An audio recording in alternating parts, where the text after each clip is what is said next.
recently, he collaborated with one of his classmates to win a brand new makerspace for the school. It is no surprise that this year his peers elected him president of the student body. With a weighted GPA of 4.71, he is just as dedicated to his academic success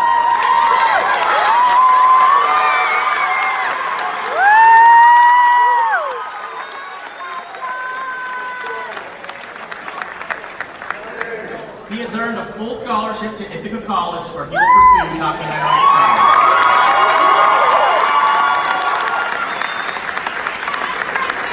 I am proud to present to you the salutatorian of the class of 2019, Ajan Patel.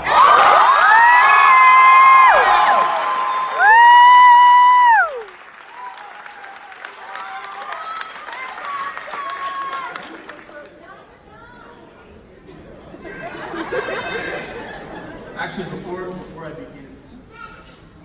Oh my God!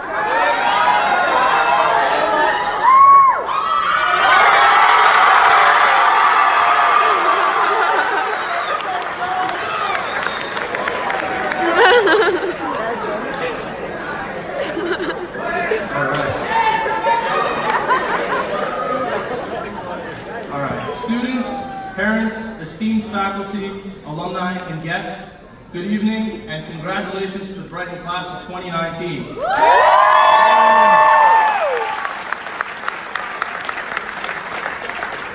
Before I begin, I'd like to take this time to thank the Brighton High School faculty for your continued support throughout my time here. Especially I want to thank Mr. Donahue, Mr. Soria, Ms. Caldeo, Mr. Kelton, Ms. Wagner, and Ms. Voigt, even though I hate calculus. I want to thank my friends Ray and V, who really pushed me and challenged me academically. I want to thank my friend Sam for motivating me this past 2 years. Everything I've tried to do for Brighton and my community, Sam has either been by my side or leading the way. I want to thank my sisters for constantly making fun of me and not letting me get a big head. I know you do it because I'm mom and dad's favorite child. It's okay. And speaking of my parents, I want to thank them profusely. Mom and Dad, you've given me every lesson, every tool, and every ounce of support I would need to pursue what I want in life. If I'm on the road to my dreams, my dad is the car and my mom is the fuel inside of it.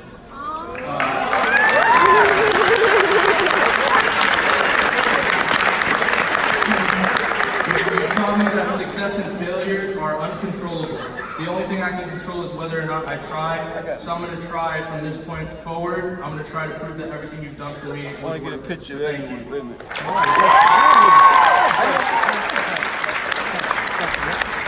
I want to get a picture. So when I was asked to give a speech at graduation, I was pretty excited.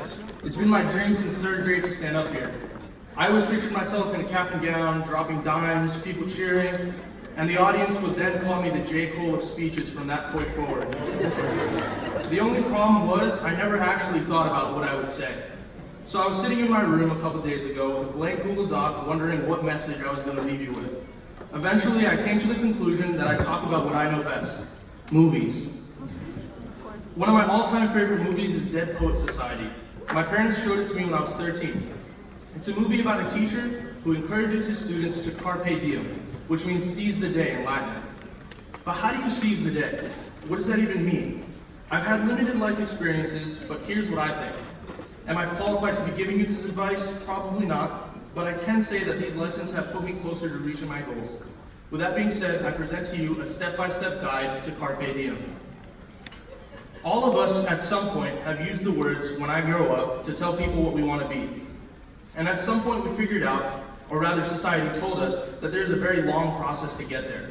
Get a high school diploma, get into college, drop 60 grand a year on a degree, intern at a company to get a good job so that finally, maybe you can then start working towards your dream at the age of 24. What people don't realize is that you can start working towards your dream now. You want to be a doctor? Start researching about the human body and how it works. You want to be an inventor? Start making prototype products out of cardboard and email inventors about your idea.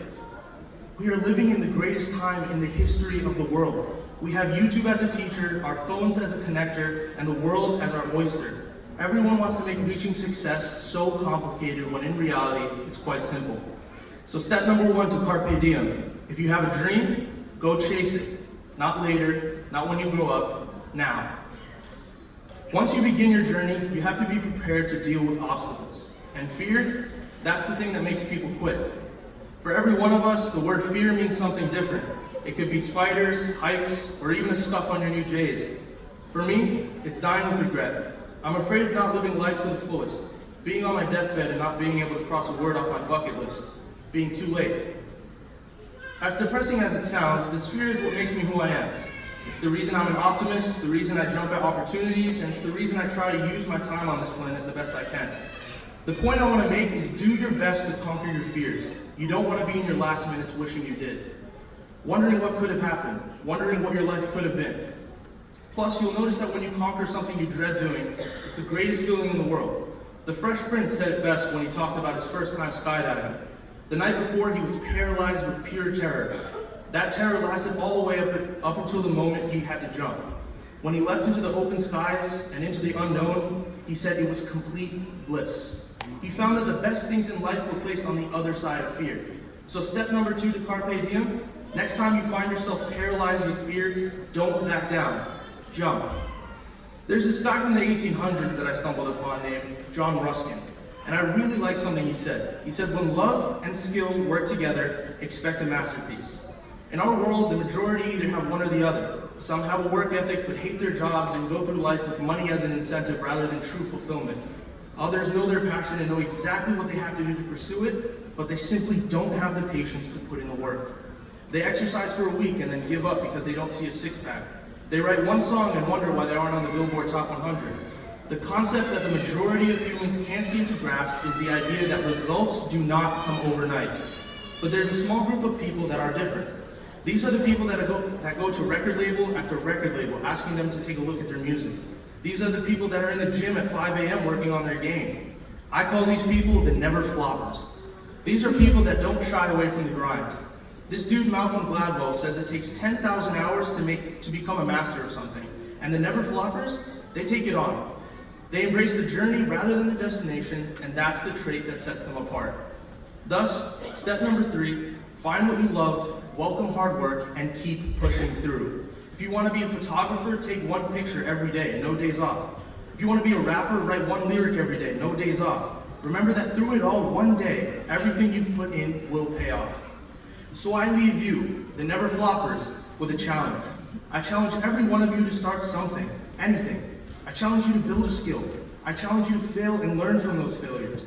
I challenge you to work like you've never worked before.